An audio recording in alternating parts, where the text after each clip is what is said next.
Bismillahirrahmanirrahim. Alhamdulillah nahmaduhu wa nasta'inuhu wa nastaghfiruh. Wa na'udzu billahi min shururi anfusina wa min sayyiati a'malina.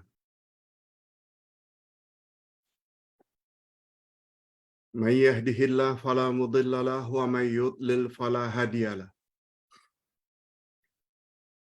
Ashhadu an la ilaha illallah wahdahu la syarika lah. Wa ashhadu anna Muhammadan abduhu wa rasuluh la nabiyya ba'dah. Allahumma salli wa sallim ala nabiyyina Muhammad wa ala alihi wa sahbihi ajma'in amma ba'd. Hadirin dan hadirat serta para pemirsa yang saya hormati. Assalamualaikum warahmatullahi wabarakatuh. Alhamdulillah, kita bersyukur kehadirat Allah Azza wa Jalla. Setelah kita menamatkan tafsir surat Al-Kahfi sebanyak 110 ayat,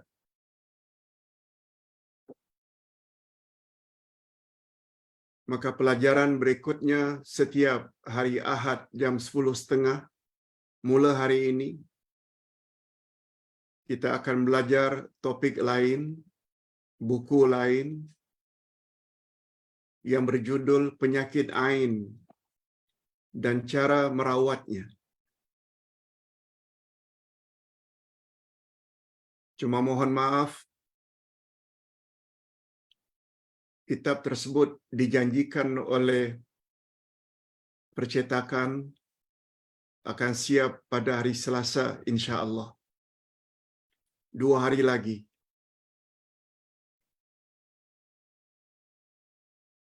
InsyaAllah next week bolehlah bagi yang ingin mendapatkannya dibeli daripada Shopee. Kedai buku Uday di Shopee.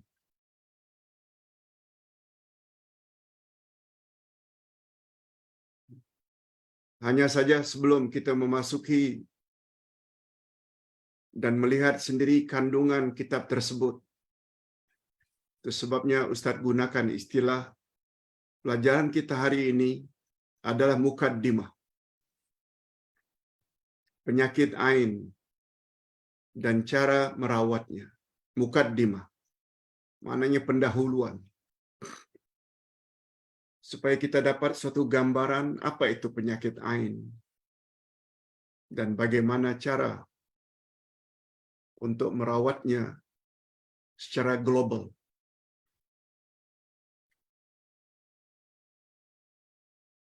Ustaz sendiri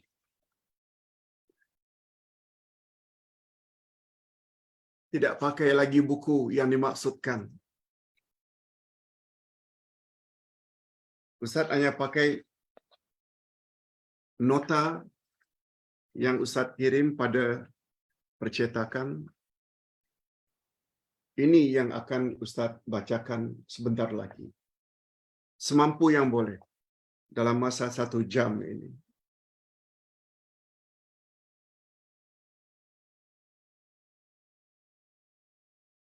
Mukaddimah. Ustaz bacakan. Penyakit ain yang disebabkan oleh pandangan mata manusia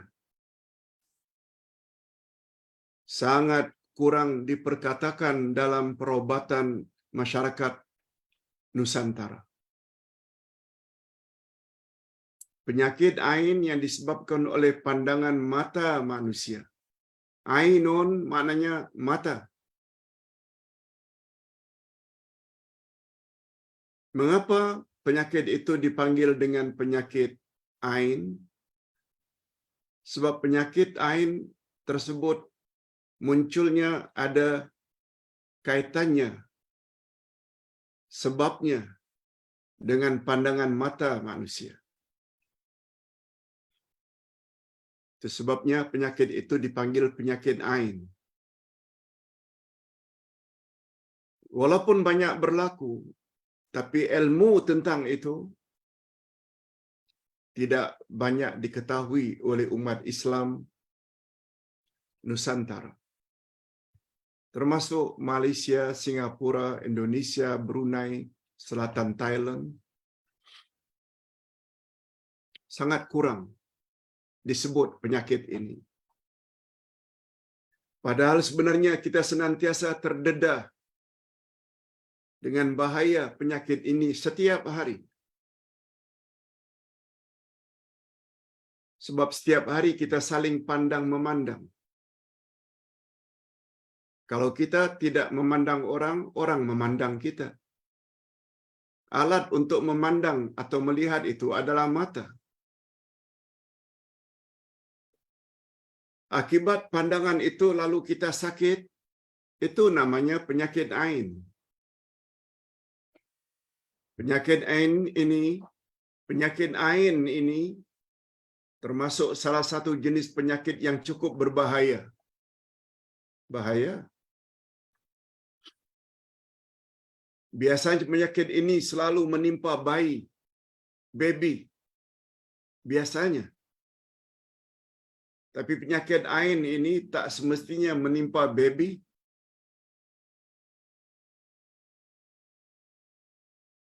Juga boleh menimpa orang dewasa. Juga boleh menimpa orang yang lanjut usia, lansia, warga emas.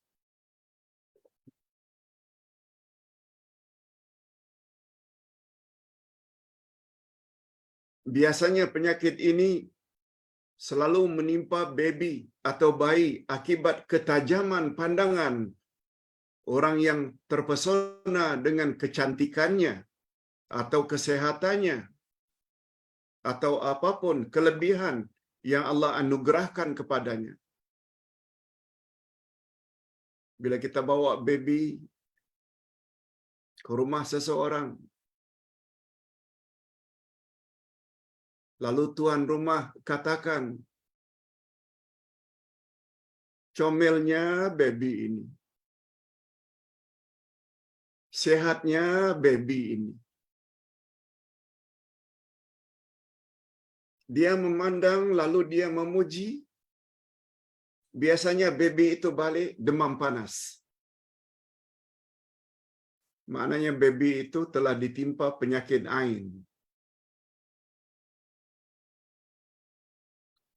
Dari tuan rumah yang kita kunjungi tadi.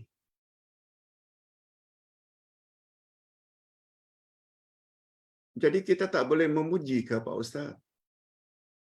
Memang baby itu comel, memang baby itu sehat, boleh.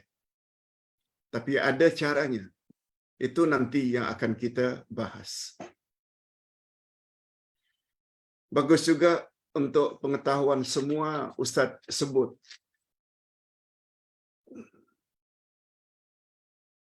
Konten atau kandungan buku yang akan kita pelajari ini.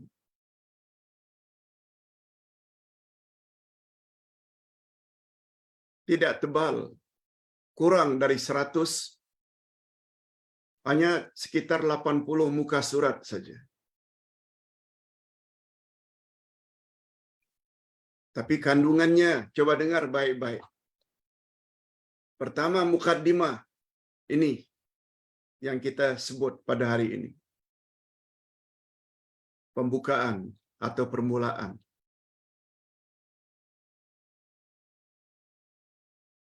Berikutnya nanti kita akan bahas apakah penyakit ain itu. Apakah karena pandangan orang yang terpesona saja atau juga termasuk pandangan orang yang dengki. Itu nanti akan dibahas. Pembahasan berikutnya, makna penyakit ain.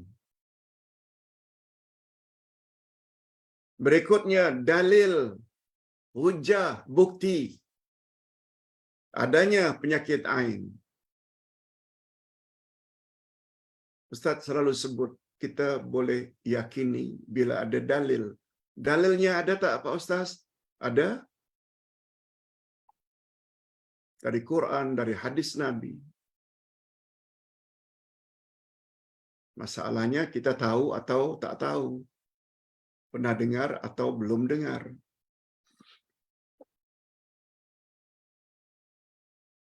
Berikutnya nanti kita akan bahas kesan buruk penyakit ain. Apa dia bahayanya? Berikutnya jenis-jenis penyakit ain. Dia ada berjenis-jenis. Berikutnya akan dibahas pembahasan atau perbezaan hasad dan penyakit ain.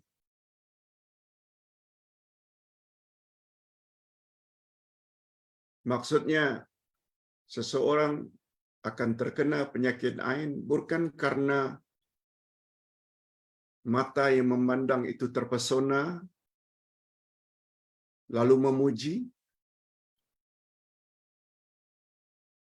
Seseorang yang memandang dengan pandangan dengki, hasad pun boleh mengakibatkan seseorang itu sakit. Berikutnya, cara mengenali orang yang terkena penyakit ain. Macam mana kita nak membezakan orang itu sedang dilanda penyakit ain atau penyakit lain. Nah, yang berikutnya tak kurang pentingnya, cara merawat penyakit ain. Macam mana cara merawat atau mengobatinya? Caranya ada dua. Cara yang pertama, jika dapat dikesan siapa al-ain, maknanya orang yang menjadi penyebab kita atau anak kita jadi sakit. Ada caranya untuk merawat orang yang terkena. Bila diketahui penyebabnya. Yang kedua, cara merawatnya jika tidak diketahui siapa yang menjadi penyebab. Kalau tadi kita ingat balik dari rumah kawan. Karena pujiannya anak kita demam panas. Ada caranya. Tapi bila bawa baby ke mall, bawa baby berjalan-jalan, ratusan ribuan orang yang melihat. Jadi kita tak tahu pasti siapa penyebab baby kita demam panas. Tak dapat dikesan. Itu ada caranya tersendiri untuk merawatnya. Berikutnya, cara mencegah penyakit ain.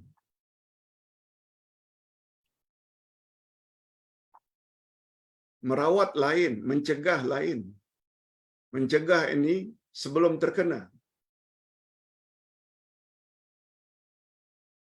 Merawat pula bila sudah terkena. Ada caranya. Pertama, mencegah sebelum terkena penyakit ain. Apa patut kita buat?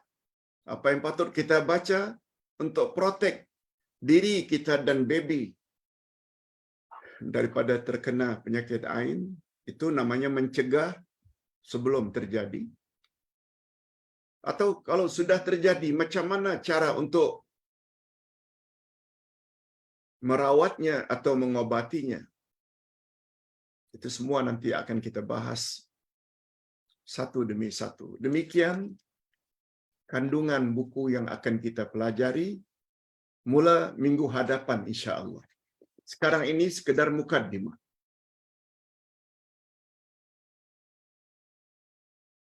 Kita teruskan mukaddimah. Umat Islam diingatkan. Kita semua diingatkan. Jangan sekali-kali menolak kewujudan atau adanya penyakit ain ini. Jangan sekali-kali menolak. Apalagi sampai mendakwa kononnya perkara ini termasuk perkara khurafat, dongeng, bohong saja dan tidak ada asasnya. Jangan.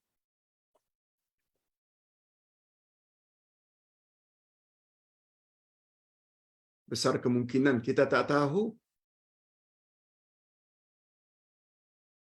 Hadirin dan hadirat, Ustaz selalu sebut, banyak ilmu kita tentang Islam bagaimanapun, tentang Islam kita ketahui.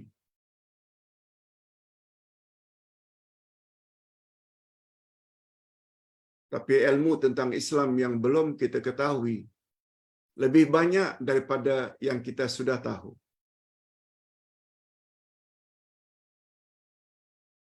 Bagi kita yang sudah belajar dengan Ustaz sampai 40 tahun dah, dari awal lagi.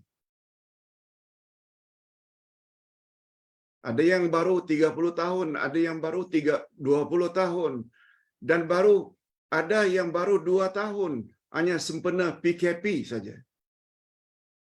Kenal Uday, baru 2 tahun. Walaupun kita bedah kitab, sampai 7 kitab, 5 kitab setiap minggu. Bayangkan, ilmu tafsir yang kita baru belajar baru juz 5.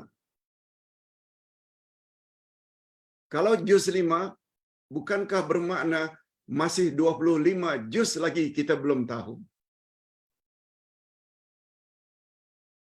Kalau kita baru belajar kitab akidah juz 1, kitab akidah yang Ustaz tulis ada 3 jilid, 2 lagi kita belum tahu.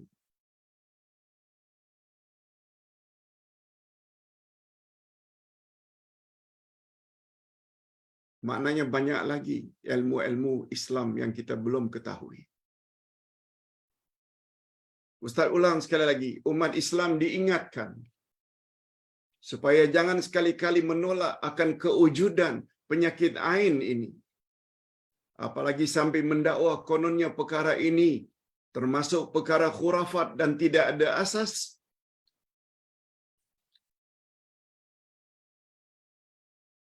Sebabnya nasihat Uday,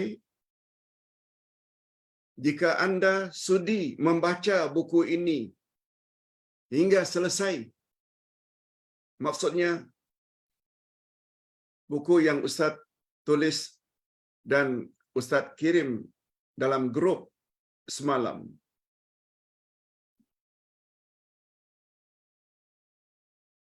yaitu buku ini. Ini kulit luar buku yang akan kita miliki dan akan kita pelajari minggu hadapan. Ini dia kulit luarnya. Penyakit ain, cara merawatnya.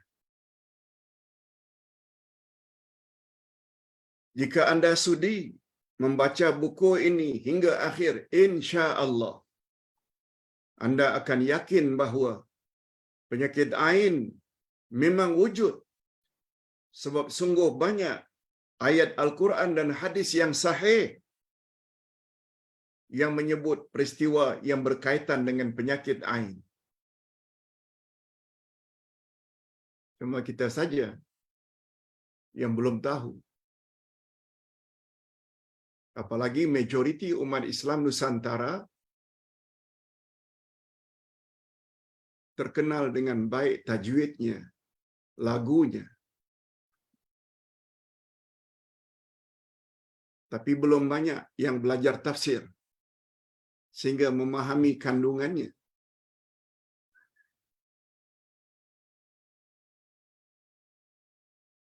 Sungguh tepat ungkapan.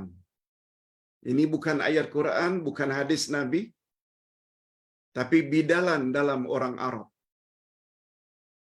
Bidalan masyarakat Arab. Al-mar'u adu ma jahil. Seseorang biasanya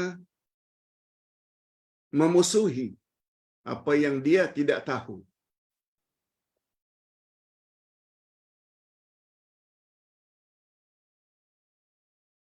Al-mar'u adu ma jahil atau kama qalu. Seseorang biasanya memusuhi apa yang dia tidak tahu. Kita yang belajar dan mengajar Al-Quran dan Sunnah kepada kita punya jamaah seperti ini, lengkap dengan dalil-dalil dan hujah-hujahnya dari Quran, ayat berapa, dari hadis, riwayat siapa. Lalu dituduh golongan sesat sebab mengajar berbeza dengan kebiasaan nenek moyang. Dia belum dengar lagi hujah kita, dia dah tuduh kita sesat. Ini yang dimaksudkan. Seseorang biasanya memusuhi terhadap apa yang dia tidak tahu. Itu satu. Kalau dia menolak kebenaran karena dia tak tahu, itu namanya golongan sesat. Orang tersebut orang yang sesat karena tak tahu.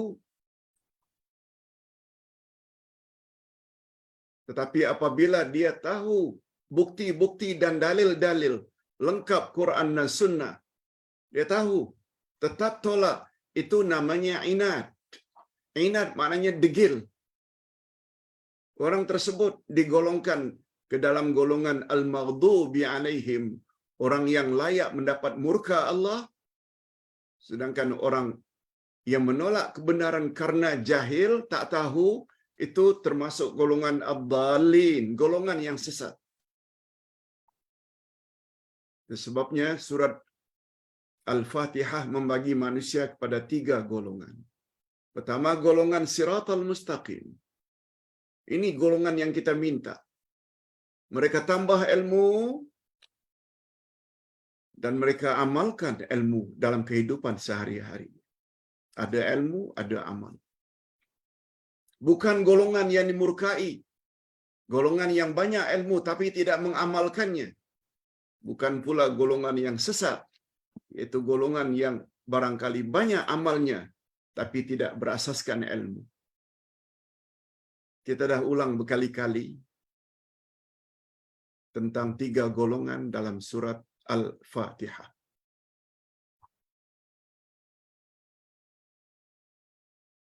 Kitab itu pun sedang dicetak, cuma belum selesai lagi. Tafsir surat Al-Fatihah.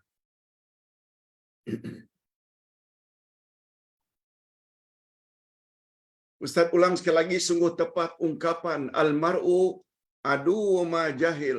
Sesungguhnya seseorang itu selalu memusuhi apa yang dia tidak tahu.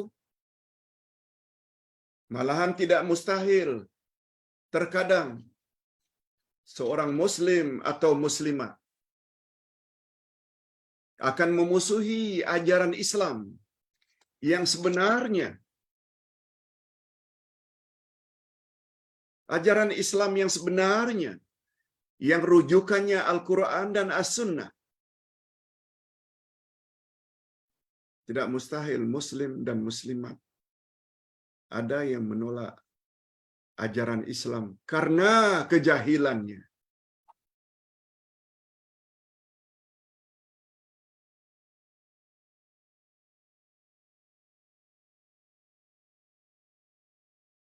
Hadirin dan hadirat, referensi atau rujukan. Rujukan Islam bukan adat istiadat nenek moyang. Kan? Bukan adat istiadat nenek moyang yang kita warisi secara turun-temurun atau semata-mata akal. No. Rujukan Islam bukan itu. Tetapi rujukan Islam yang asal adalah Al-Quran dan Sunnah Nabi sallallahu alaihi wasallam. kedangkalan ilmu kita tentang ajaran Islam, kecetekan ilmu kita tentang Islam, sebagaimana yang termaktub di dalam dua sumber tersebut, Quran dan Sunnah, akhirnya mendorong kita untuk mengingkarinya, menolaknya, termasuk menolak penyakit ain. Padahal dalam Quran ada disebut, dalam hadis Nabi yang sahih ada disebut, tapi karena cetek ilmu, malas belajar selama ini, akhirnya kita kata, alah, mengarut saja.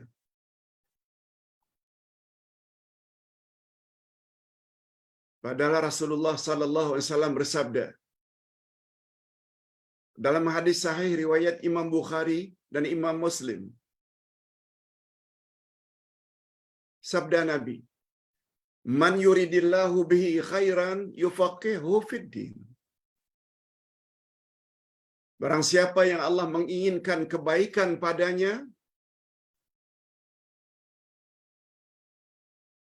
niscaya Allah akan mendorongnya suka mendalami selok-belok agama Islam. Itu sebabnya bapak-bapak dan ibu-ibu,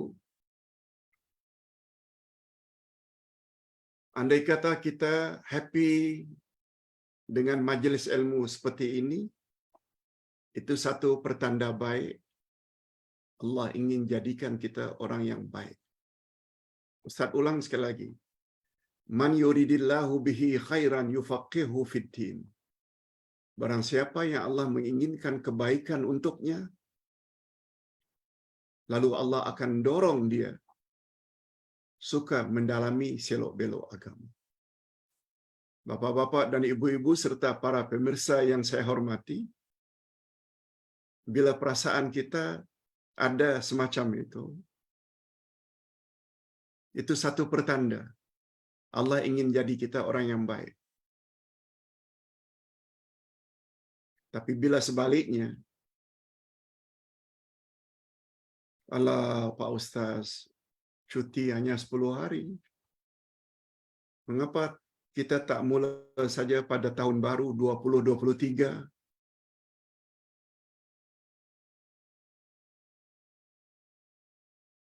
Dia tidak suka mencari ilmu. Tapi beza dengan komen setengah jamaah pagi tadi, yang cukup menggembirakan Ustaz.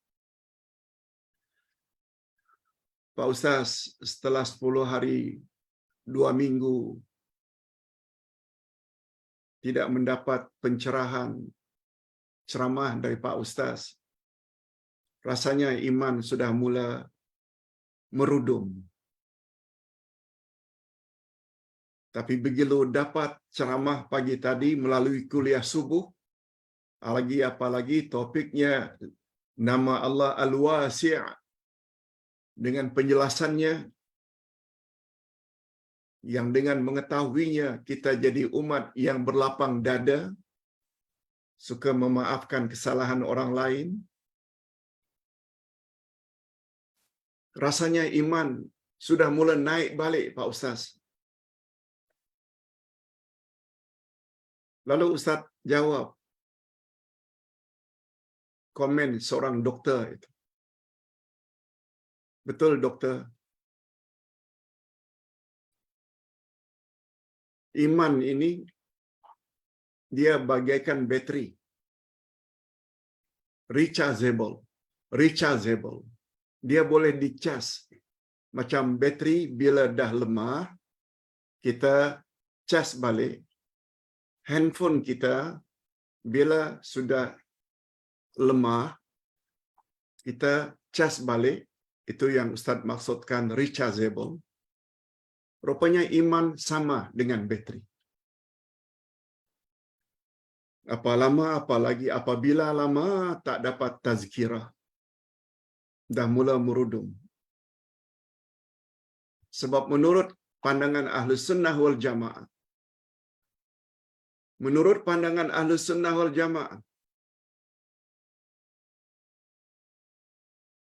iman boleh naik, boleh turun. boleh naik, boleh turun. Malah iman boleh dicabut oleh Allah. Sehingga orang beriman akhirnya murtad, jadi kafir. Boleh. Macam mana cara untuk meningkatkan iman, Pak Ustaz?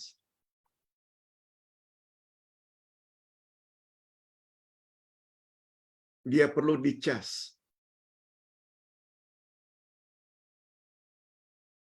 Cara mempertingkatkan iman adalah ilmu dan amal. Lebih-lebih lagi ilmu tentang Al-Quran, ilmu tentang hadis, ilmu akidah, ilmu fiqh, ilmu akhlak, ilmu tazkiyatun nafs, pensucian jiwa, termasuk al-asma'ul husna. Kenal Allah dengan pengenalan yang sebenar. Itu sebabnya pagi tadi Ustaz sebut ada 7 kehebatan nama Allah Al-Wasi'. Juga ada 7 perkara-perkara yang boleh menjadi penyebab kita berlapang dada. Pertama sekali, Ustaz sebut tauhid. Yang kedua, ilmu dan lain-lain. Sila dengar balik YouTube nama Allah Al-Wasi'. InsyaAllah kita akan jadi orang yang berlapang dada. Nabi Muhammad sallallahu alaihi wasallam menjadi orang yang penyabar walaupun beliau dituduh dengan bermacam-macam. Apa sebab? Allah yang sebut. Allah telah lapangkan dada baginda. Lihat ayat 1 surat Asy-Syarh. Alam nashrah laka sadrak. Bukankah kami telah lapangkan dadamu, wahai Muhammad? Nabi Musa alaihi salatu wassalam minta kepada Allah, Rabbi syrah li sadri. Ya Allah, tolong engkau lapangkan, luaskan dadaku.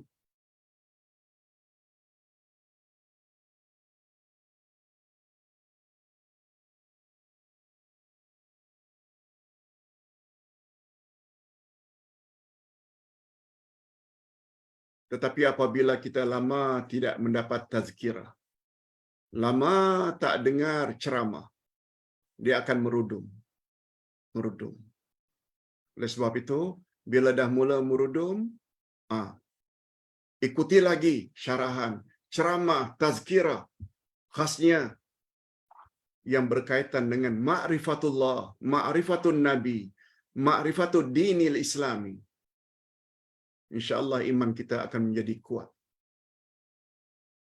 Ingat kaedah yang kita perkenalkan tadi, al-mar'u adu ma jahil. Manusia biasanya memusuhi terhadap apa yang dia tidak tahu. Oleh sebab itu kita perlu ambil tahu, perlu banyak tahu. Lebih-lebih lagi pengetahuan yang terkandung di dalam Al-Quran dan Sunnah Nabi. Sebab baginda memberi jaminan, taraktu fikum amraini, in amsaktum bihima lan tadillu abada. Al-Quran wa sunnati. Aku tinggalkan 2 pedoman untukmu, wahai umat. Selagi kamu berpegang teguh kepada kedua-duanya, kamu tidak akan sesat untuk selama-lamanya, yaitu Al-Quran dan Sunnahku. Itu sebabnya Ustaz ulang balik. Kewajiban kita terhadap Al-Quran ada 5, bukan 2, 5. Pertama, al-imanu bihi, beriman pada Quran, bahwa dia adalah kalamullah, wahyu Allah yang Allah turunkan kepada Rasul terakhir Nabi Muhammad sallallahu alaihi wasallam dalam bahasa Arab, dan Quran tidak boleh dipalsukan hingga hari kiamat. Ayat 9 surat Az-Zariyat. Ayat 9 surat Al-Hujur. Inna nahnu nazzalna dzikr wa inna lahu lahafizun.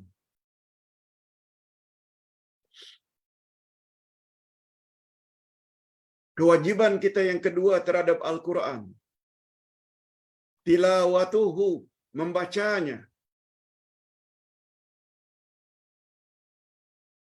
Supaya membaca Quran dengan betul, kita perlu ilmu. Ilmu itu namanya ilmu tajwid. Jawwada yujawwidu tajwidan, memperelok membaca, makhrajnya, hukum hakamnya, ikhfa, idgham, qalqalah.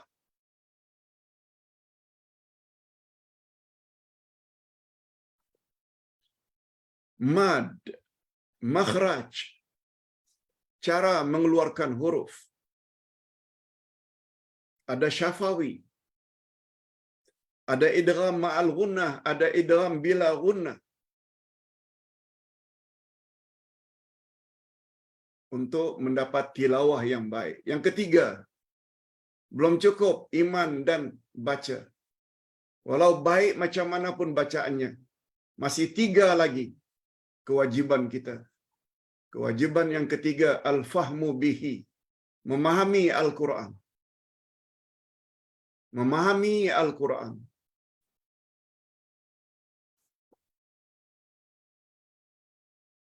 Sebab Quran diturunkan oleh Allah untuk dijadikan petunjuk, pedoman, panduan.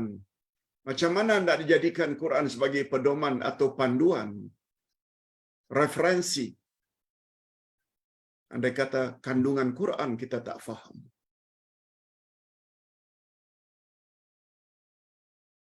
Kita perlu tahu tafsirnya, tadabbur, terjemah maknawiyah. Tak cukup terjemah harfiah. Kita dah bahas perkara ini. Baru yang keempat, al-amalu bihi, mengamalkannya dalam kehidupan sehari-hari.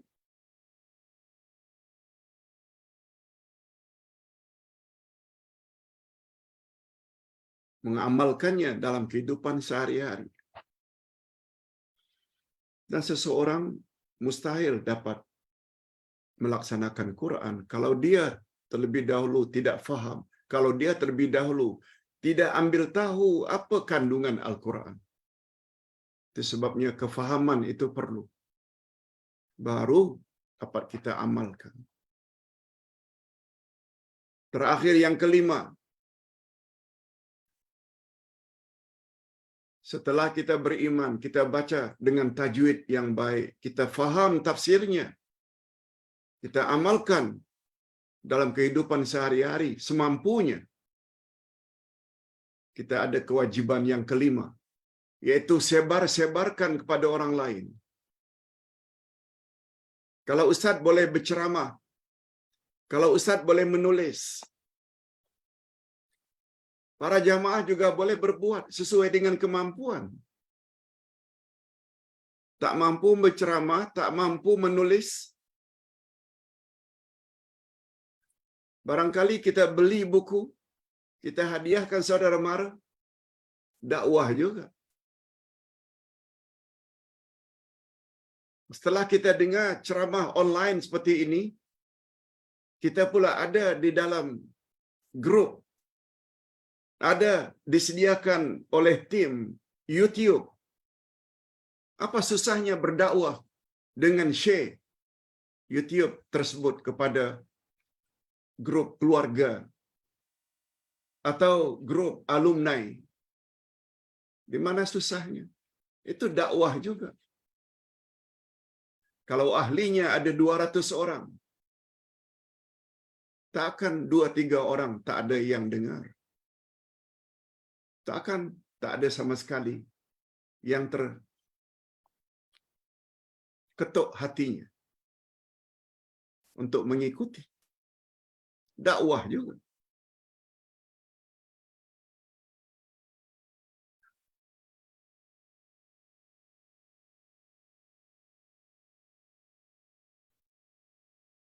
Sungguh banyak cara untuk berdakwah, asal mau saja. Hadirin dan hadirat serta para pemirsa yang saya hormati.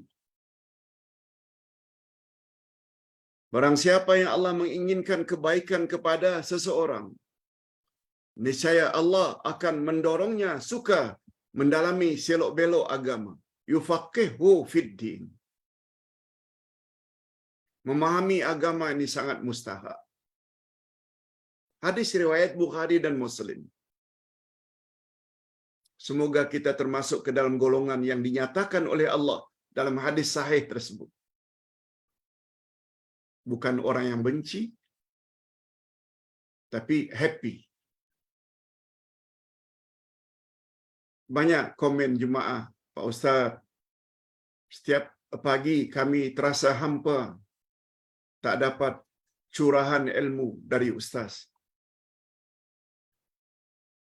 Itu di antara ciri-ciri orang yang Allah ingin jadikan orang yang baik. Untuk pengetahuan hadirin dan hadirat serta para pemirsa, Ustaz juga sebenarnya demikian. Bertahun-tahun sudah terbiasa setiap pagi memberi pencerahan. Bukan tak mau, tapi karena ada perkara-perkara yang tak dapat dielakkan dan tak memungkinkan untuk kita adakan kelas selama 2 minggu ini pada sebelah pagi. Sekarang kita sambung balik. Mudah-mudahan Allah Subhanahu Wa Taala beri kita termasuk ustaz, bapa-bapa dan ibu-ibu serta para pemirsa kesempatan dan kesehatan. Sebab kesempatan dan kesehatan ini dia adalah 2 nikmat yang sangat tinggi, yang sungguh banyak manusia tak pandai mensyukurinya. Nabi bersabda, nikmatani maghbunun fihima kathirun minan nas, as-sihah wal faragh. Ada 2 nikmat sungguh banyak manusia tak pandai mensyukurinya, tak pandai berterima kasih, yaitu kesehatan dan masa lapang. Kesehatan dan masa lapang. Orang apabila sehat, biasanya dia lupa itu adalah nikmat Allah. Dia baru terasa bila dia ditimpa penyakit. Barulah sibuk. Ketika sehat, dia tak sibuk. Malah sibuk dengan hal-hal keduniaan saja. Begitu juga masa lapang. Bila sempit masa, baru, ya Allah, mengapa ya tidak dari dulu saya ikut kelas seperti ini?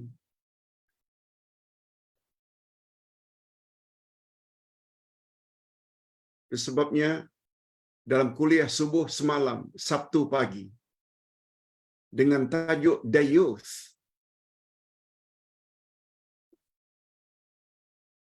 Ustaz jelaskan apa dia makna Dayuth dan apa pula bahaya Dayuth.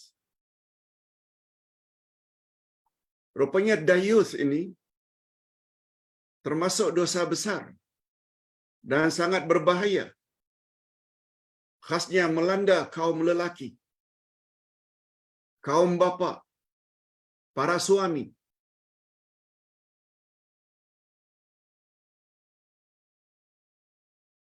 Kalau wanita namanya nusyuz, wanita yang durhaka, tidak patuh kepada Allah, Rasul, tidak patuh kepada suami. Itu namanya nusyuz. Istri yang durhaka. Suami yang durhaka namanya dayus. Dayus maknanya suami yang tidak merasa cemburu bila istrinya atau anak-anaknya melakukan maksiat. Itu makna dayus. Rasulullah sallallahu alaihi wasallam bersabda dalam hadis sahih riwayat Imam Ahmad, salasatun la yanzurullahu ilaihim yaumal qiyamah. Ada 3 puak yang Allah tidak akan pandang dia dengan pandangan kasih sayang pada hari kiamat. Istilah tidak pandang ini maknanya Allah marah sangat. Allah murka.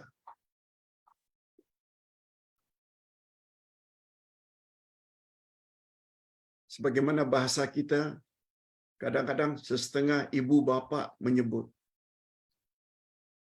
terhadap anaknya yang sangat dekil. Udah kesana-kesana, mak tak mau lagi pandang wajah kamu. Apa makna tak mau pandang, tak mau tengok? Maknanya bencinya sudah bersangatan. Karena anak tersebut barangkali durhaka, mengasari ibu bapa, menyakiti hati ibu bapa sampai ibu bapa cakap, ayah ibu tak mau pandang wajah kamu lagi. Pergi. Tuh. Hadis sahih menyebut Allah tidak mau memandang pada hari kiamat terhadap 3 golongan. Yang pertama, al-aqu liwalidai, yaitu orang yang durhaka kepada ibu bapaknya. Yang kedua, al-mar'atul murtajilah, wanita yang bersikap atau berlagak seperti laki-laki. Dia wanita, tapi sikapnya macam laki-laki. Nah, yang ketiga, ad-dayyus, laki-laki yang dayyus. Apa makna dayyus? Yaitu suami atau ayah yang jika istri keluar rumah tanpa menutup aurat dengan sempurna, dia tidak rasa cemburu. Istrinya bersama lelaki-laki yang bukan mahram, bepergian, suami sedikit pun tidak rasa cemburu. Istri tidak salat, istri mengumpat, memfitnah, menggunjing, mulut leza, suami diam saja. Suami dayus. Bukan hanya setakat itu, si ayah, anak tak salat, tak disuruh. Anak bergaul bebas, biarkan saja dia membisu, tak mau tegur, itu ayah yang dayus. Anak keluar rumah, tidak menutup aurat, tak ditegur, tak dinasihati, itu ayah dayus.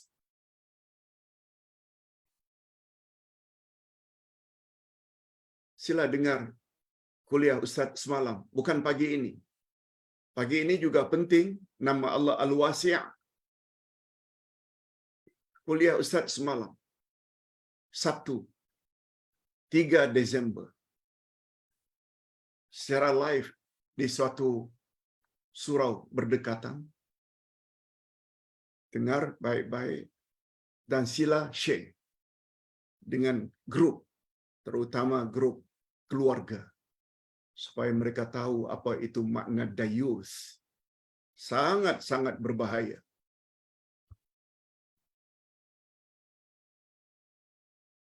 Bapak-bapak dan ibu-ibu yang saya hormati sekalian,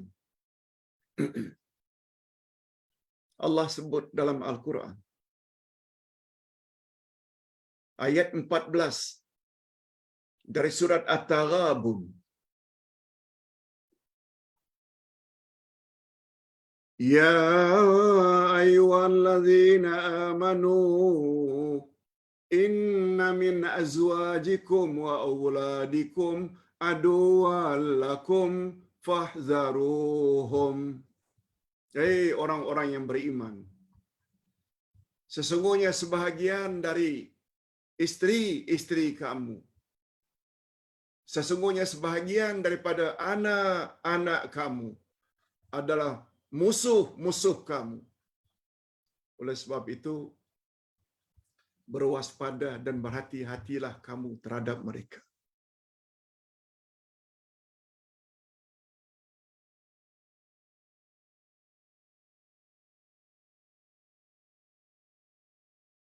Tapi ingat ya, Allah gunakan istilah min sebelum azwajikum wa auladikum. Min itu maknanya segelintir. Bukan semua isteri dan anak jadi musuh. Nah, itu faedahnya kita faham bahasa Arab. Faham tafsir Al-Quran. Min azwajikum wa auladikum. Ada segelintir dari istri kamu dan anak-anak kamu menjadi musuh bagi kamu. Mengapa musuh, Pak Ustaz? Betul tak? Berapa banyak suami masuk penjara disebabkan istri tak pernah puas dengan income yang suami bawa ke rumah. Minta beli ini, minta beli itu, akhirnya suami gelap mata, rasuah, mencuri, menipu, karena sayangnya kepada istri yang punya sifat seperti itu. Berapa banyak anak-anak yang tak memikirkan gaji ayahnya yang sangat terbatas. Minta ini, minta itu, minta ini, minta itu. Akhirnya ayah gelap mata, rasuah. Yang masuk penjara bukan istri. Yang masuk penjara bukan anak, tapi si bapa, si suami. Ini maksudnya hadis tersebut. Orang-orang yang beriman. Sebahagian daripada istri kamu dan anak kamu, dia sebenarnya musuh kamu. Dia yang menyebabkan akhirnya si suami atau si ayah meringkuk di dalam penjara. Fahzaruhum. Berhati-hatilah kamu. Waspadalah terhadap mereka. Quran cakap. Bukan Ustaz cakap. At-Taghabun ayat 14. Hadirin dan hadirat rahimakumullah.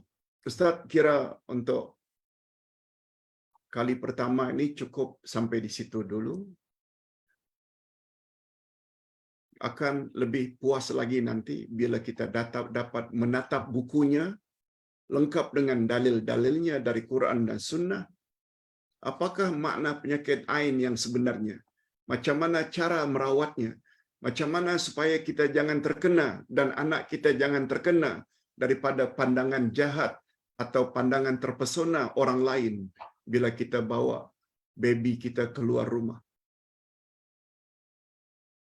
Oleh sebab itu, Ustaz cukupkan sampai di sini dulu. Dan Ustaz nasihatkan, kalau terasa bagus, share kepada grup, supaya mereka juga dapat manfaat. Bukan ini saja, share kuliah subuh pagi tadi, nama Allah Al-Wasi', juga share kuliah subuh semalam, Dayus, sebab sungguh banyak dari kalangan suami atau ayah yang tidak faham betapa bahayanya Dayus. Berikutnya, macam biasa, kita akan ikuti dengan soal jawab. Ustaz, batasi hanya 3 soalan saja pada pagi ini. Pertama,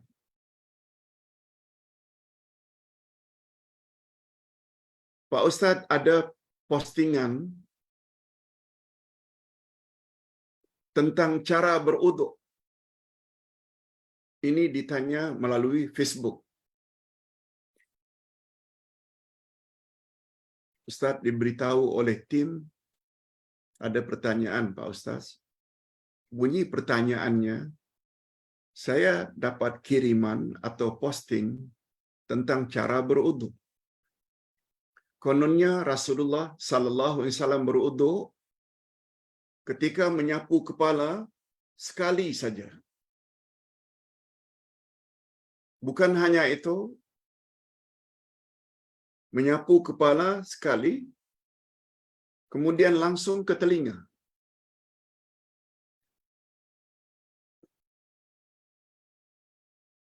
Posting itu menyebut Nabi usap kepala cukup 1 kali dan terus dengan air yang sama sapu telinga.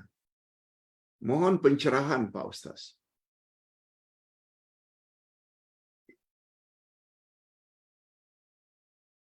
Jawabannya, memang terdapat hadis yang sahih.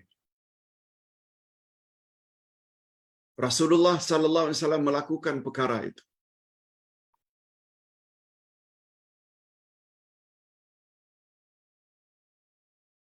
Dalam Al-Quranul Karim Allah telah sebut, apabila kamu akan mendirikan salat, maka basuhlah mukamu, basuhlah tanganmu hingga ke siku, sapu kepalamu, dan terakhir dalam ayat itu, basuh kaki. Ada 2 istilah. 3 anggota disuruh basuh. Faghtasilu, basuh. Satu lagi yaitu kepala, naklah sapu.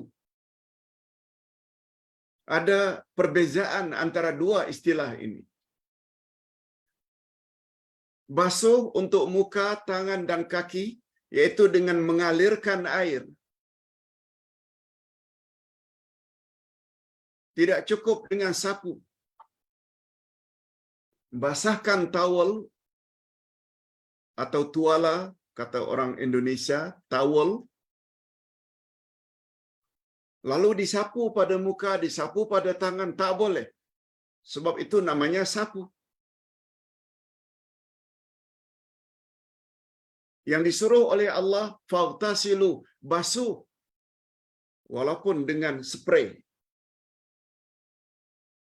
Umpamanya ada air dalam botol kecil, karena dalam perjalanan, dalam pesawat, tak boleh gunakan banyak air, spray muka berkali-kali. Setelah semuanya mengena, lalu tangan ratakan air yang tadinya mengalir. Itu namanya basuh. Begitu juga terhadap tangan, spray beberapa kali, kemudian ratakan. Begitu juga kaki, spray, kemudian ratakan. Kedua-dua belah kaki. Adapun kepala, sapu. Yaitu basahkan kedua-dua tangan, lalu kita sapu di atas kepala kita.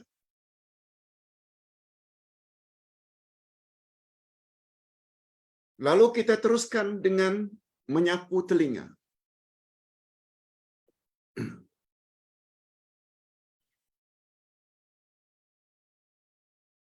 Nabi biasanya lakukan untuk basuh muka 3 kali. Basuh tangan masing-masing kanan dan kiri 3 kali, 3 kali. Begitu juga kaki 3 kali, 3 kali. Tapi untuk kepala, dalam hadis tersebut, Nabi buat sekali, malah lebih daripada itu, beliau teruskan ke telinga. Hadis sahih. Dan ini dilakukan oleh umat Islam di Timur Tengah, umat Islam di Amerika, umat Islam di Afrika, umat Islam di Eropah, umat Islam di Australia. Cuma kita dengan kepahaman kita yang bermazhab Syafi'i, buat 3 kali, 3 kali untuk telinga. Itu pun air yang berasingan. daripada air yang kita gunakan untuk menyapu kepala. It's okay.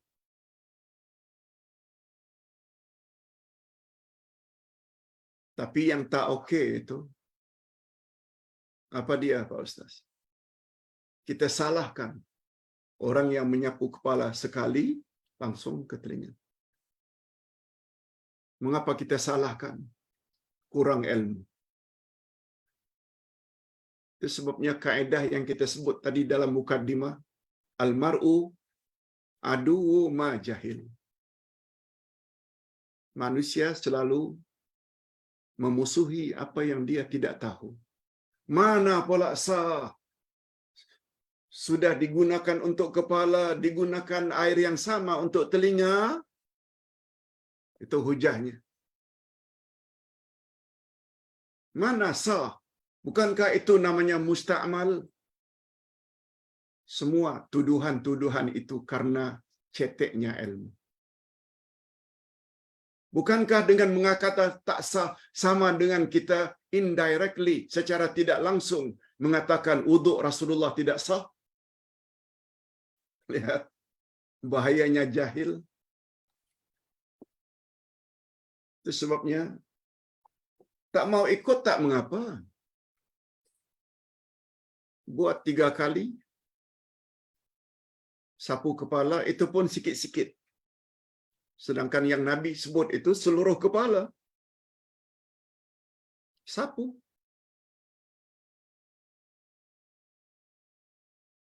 Lalu air yang berasingan pula untuk telinga 3 kali, no problem. Yang problemnya menyalahkan orang lain.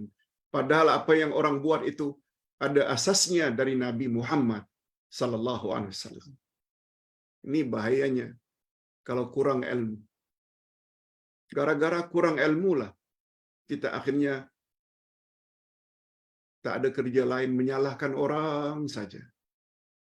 Padahal barangkali amalan orang itu lebih kuat daripada amalan kita.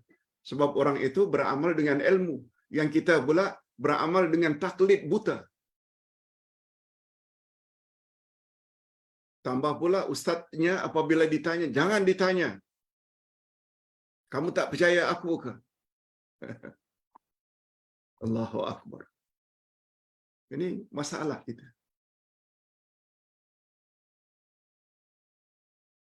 Pertanyaan yang kedua. Pak Ustaz, bolehkah seseorang yang dipercayai punya kuasa, power, kononnya dia mampu berkomunikasi dengan orang yang sudah mati? Orang dah mati, kononnya dia masih lagi boleh berkomunikasi, berinteraksi, berhubungan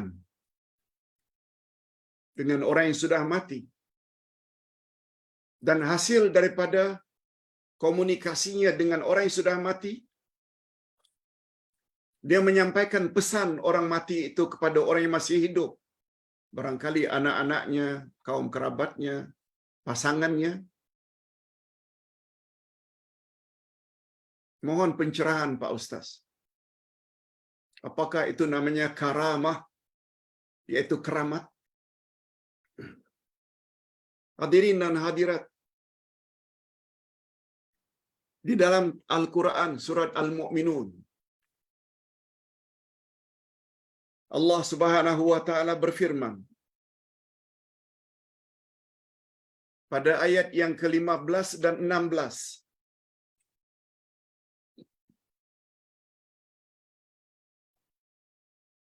Apa kata Allah? Ustaz bacakan ayatnya. Summa innakum ba'da dzalika lamayitun. Summa innakum yaumal qiyamati tub'atsun.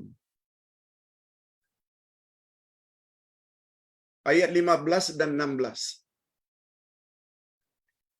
Kemudian setelah itu, maknanya setelah lengkap anggotanya, janin dalam perut,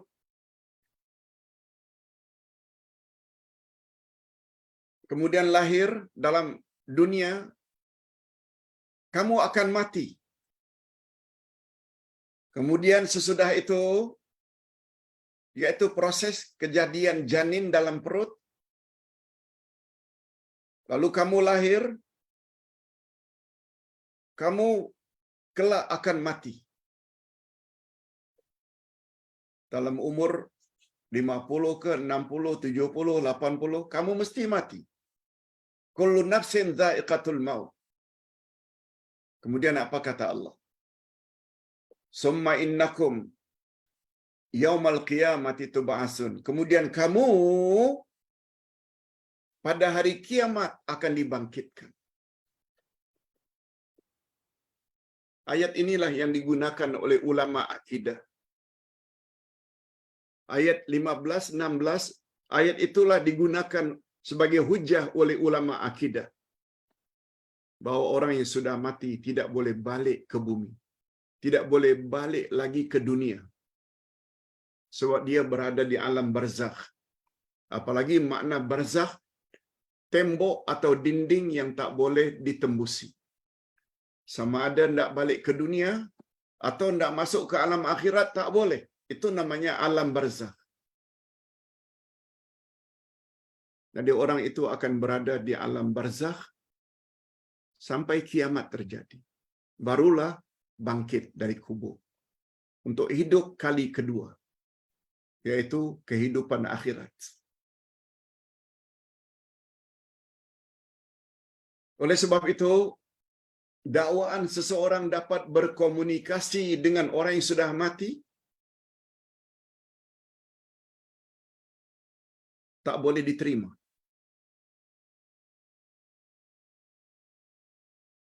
Maksud karamah ini perkara luar biasa. Perkara luar biasa dalam akidah agama, akidah Ahlussunnah ada 3. Yang disebut dengan khawariqul adah. Perkara yang luar biasa. Kalau ia muncul daripada orang-orang jahat, orang-orang kafir, perkara luar biasa itu namanya sihir.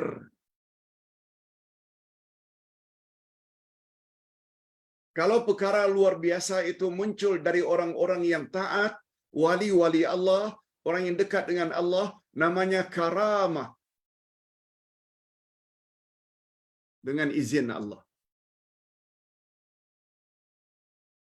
Dia boleh buat perkara-perkara yang luar biasa. Walaupun itu bukan ukuran. Tapi Allah boleh bagi pada siapa orang yang dia kehendaki. Tapi bila perkara luar biasa itu muncul daripada Nabi atau Rasul, namanya mukjizat. Yes.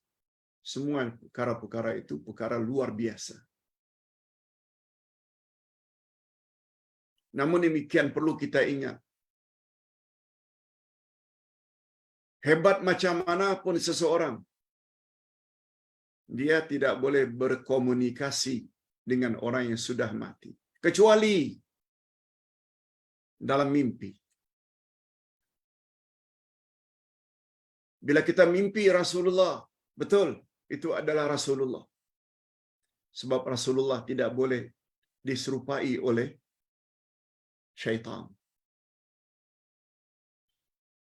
Kita boleh bermimpi jumpa dengan ayah ibu yang sudah lama meninggal dunia.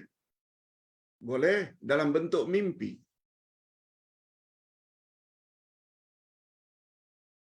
Tapi ingat, dalam ilmu akidah, mimpi tidak boleh dijadikan hujjah. Tidak boleh dijadikan sandaran. Sebab mimpi manusia ada 3 kemungkinan. Mungkin dari Allah, mungkin daripada syaitan, mungkin juga hanya permainan tidur. Hanya mimpi para nabi saja bernilai dengan nilai wahyu. Sebagaimana mimpinya Nabi Ibrahim menyembelih anak kandungnya yang bernama Ismail. Langsung diberitahu pada anak. Tak ragu lagi sebab mimpi para rasul adalah wahyu. Tapi mimpi orang biasa boleh jadi betul, boleh jadi tidak. Itu sebabnya dalam ilmu akidah, mimpi tidak boleh jadikan hujjah. Tidak boleh jadikan sandaran. Okey. Pelajaran atau soalan yang terakhir.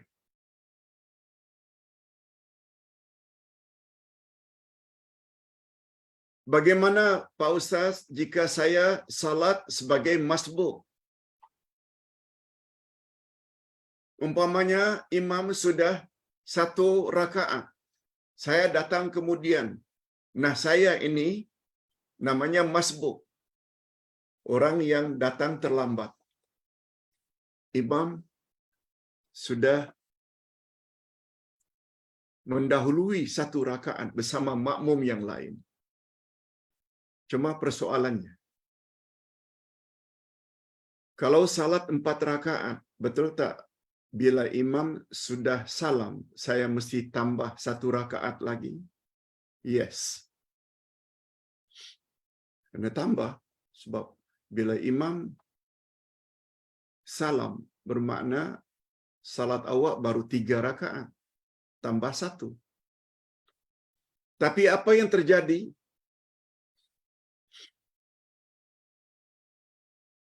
Imam yang sepatutnya duduk tahiyat akhir,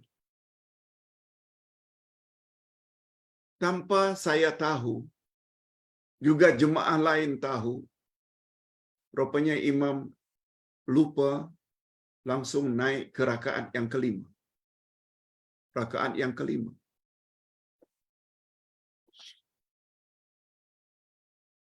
Lalu saya barulah tahu ketika imam menyebut Allahu Akbar, yang sepatutnya Assalamualaikum warahmatullahi. Ini bermakna imam telah tambah 1 jadi 5 rakaat. Tapi saya tak ikut. Begitu saya tahu imam buat 5 rakaat, lalu saya pun mufarakah. Mufarakah maknanya pisah dengan imam. Melanjutkan salat sendiri dengan menambah 1 rakaat. Saya pun naik, baca Al-Fatihah, rukuk, i'tidal, sujud 2 kali, lalu lengkaplah 4 rakaat. Lalu saya duduk tahiyat akhir sampai salam. Pertanyaan saya, sah tak salat saya demikian?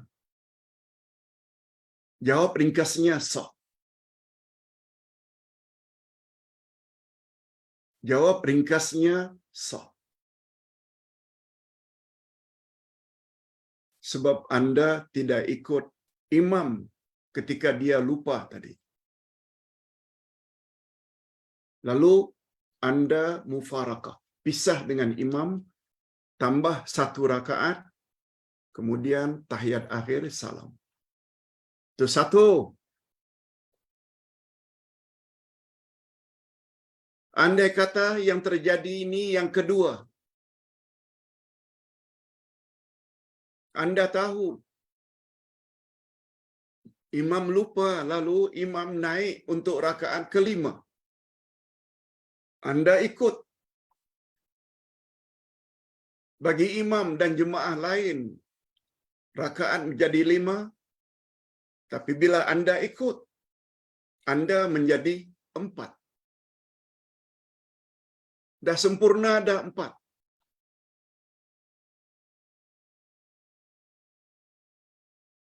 Lalu Anda ikut. Rakaat kelima bagi imam, tapi rakaat keempat bagi Anda. Begitu imam salam, Anda pun salam.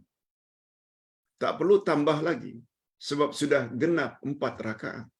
Mengapa mesti tambah? Demikian pandangan Ustaz.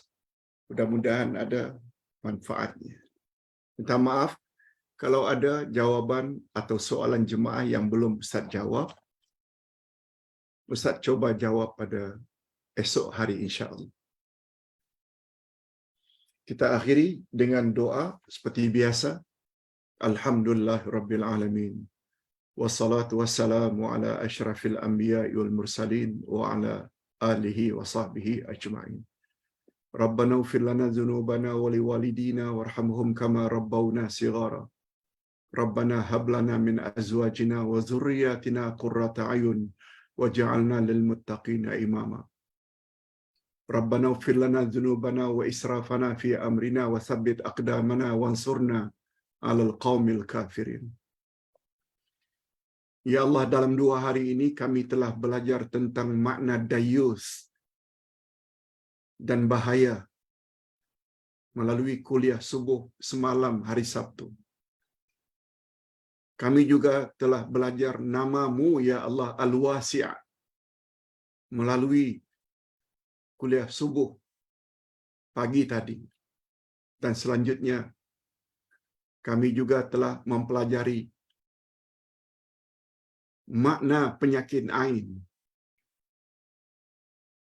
sebagai mukaddimah. Dengan ilmu-ilmu tersebut, rasanya bertambah iman kami, semakin kuat iman kami. Mudah-mudahan dengan pertambahan ilmu yang bermanfaat ini, sebagaimana yang kami harapkan setiap pagi, Rabbana zidna ilman nafi'a, kami akan menjadi orang-orang yang baik. Dan kami berharap, ya Allah, kiranya sikap suka menambah ilmu pengetahuan agama berasaskan Quran dan Sunnah berterus-terusan hendaknya hingga akhir hayat kami. Sebab kami yakin hanya dengan ilmu, akidah kami, ibadat kami, akhlak kami akan menjadi sempurna dan layak mendapat redha-Mu di dunia dan redha-Mu di akhirat. Allahumma khtim lana bi husnil khatimah wa la takhtim alaina bi su'il khatimah. Wa sallallahu ala nabiyyina Muhammad wa ala alihi wa sahbihi ajma'in. Subhana rabbika rabbil izzati amma yasifun. Wa salamun alal mursalin walhamdulillah rabbil alamin. Subhanakallahumma wa bihamdik asyhadu an la ilaha illa anta astaghfiruka wa atubu ilaik. Wassalamualaikum warahmatullahi wabarakatuh.